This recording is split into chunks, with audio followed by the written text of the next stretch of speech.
Oke,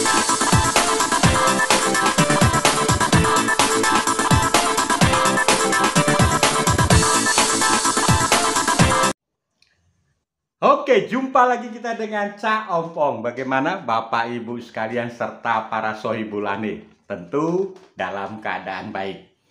Oke, hari ini kita membahas ya seputar kasus korupsi yang ada di Formula E. Nah, hasil diskusi ya para politikus warung kopi itu membuat satu judul, sebelum ditangkap Anies ke istana. Memang politikus itu kalau memberi judul lucu-lucu gitu. Oke. Nah, beberapa hari yang lalu ya seperti apa yang disampaikan Pak Jokowi, ya Pak Anies Baswedan itu memang berkunjung dan meminta waktu untuk bertemu dengan Pak Jokowi. Dalam rangka apa? Dalam rangka berpamitan. Ya, jadi berpamitan masa tugas Pak Anies sebagai gubernur sudah selesai per tanggal 16 Oktober beberapa hari yang lalu. Ya, jadi berpamitan. Jadi tidak boleh zozon ya atau kepo. Jadi berpamitan dan itu memang bagus. Tapi pertanyaannya, apakah semua kepala daerah dalam akhir masa jabatannya selesai lalu berpamitan juga ke Pak Jokowi? Ya, ini juga pertanyaan. Nah, yang kedua, kenapa berpamitan Pak Anies Baswedan tidak dibarengi atau tidak bersamaan dengan wakil gubernurnya? Nah, ini ada apa gitu. Tapi oke lah, kita tidak membahas mengenai Pak Anies ke istana. Yang kita bahas adalah mengenai kasus korupsi Formula E.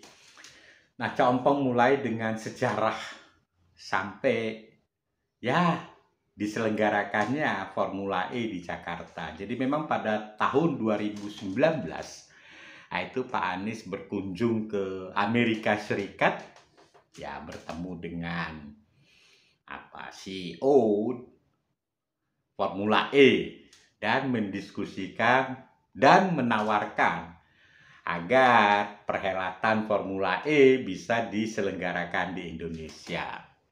Ya memang bagus sih, niat baiknya itu bagus. Nah, jadi memang ide itu sudah ada sejak tahun 2019. Nah, pertanyaannya atau permasalahan yang muncul di balik kasus itu adalah bahwa penyelenggaraan Formula E itu menggunakan APBD. Ya, padahal menurut peraturan Kementerian Dalam Negeri, APBD itu tidak diperkenankan untuk digunakan penyelenggaraan Formula E. Karena apa? Karena itu adalah bisnis. Ya, jadi kalau itu bisnis ya hendaknya bisnis to bisnis, bukan bisnis to government. Itu yang pertama. Yang kedua, budget atau anggaran Formula E itu tidak tertuang di APBD, artinya tidak dianggarkan. Itu yang kedua. Yang ketiga yang dilanggar oleh ya kita sebut dulu penyelenggara Formula ini itu adalah bahwa kontraknya ini kontrak panjang yang melebihi masa jabatan Gubernur DKI, ya dalam hal ini Anies Baswedan, per tanggal 16 Oktober. Nah, pertanyaannya, untuk penyelenggaraan berikutnya siapa yang bertanggung jawab? Nah, ini juga ya dilema gitu, merupakan kesalahan aturan. Jadi memang tidak diperkenankan kontrak itu berlaku panjang, melebihi masa jabatan seorang gubernur. Yang keempat, ini juga menjadi pertanyaan publik ya, bahwa komitmen fee 560 miliar yang sudah dibayarkan itu bukti transfernya mana? Nah, ini sampai ya PSI dan PDIP DPRD Jakarta itu mengajukan hak interpelasi agar formula ini terbuka secara transparan. Tapi sampai per hari ini juga ya hak interpelasi itu tidak terjadi. Nah, inilah kesalahan-kesalahan yang ya dianggap melanggar peraturan Kementerian Dalam Negeri. Ya, oleh pengamat hukum ya Profesor Romli mengatakan ya bahwa mens rea ya Cak Ompong ini juga lama-lama punya pengetahuan hukum juga. Mens rea artinya niatan jahat dan memaksakan dari seorang Anies terhadap terselenggaranya formula ini cukup tinggi. Ya itu bisa dilihat tadi sudah tidak sesuai dengan aturan Kementerian Dalam Negeri, ya, melanggar aturan bisnisnya dan melanggar aturan keuangannya. Ya, timbul pertanyaan, kalau itu memang formula E itu merupakan ajang bisnis, maka di dalam akhir ya penyelenggaraan tersebut itu harus ada profit and loss statement, ya, laporan rugi laba. Jadi Pak Anies itu harus membuat, kalau itu memang rugi berapa rupiah, kalau itu untungnya berapa rupiah. Sampai hari ini ya laporan tersebut tidak ada.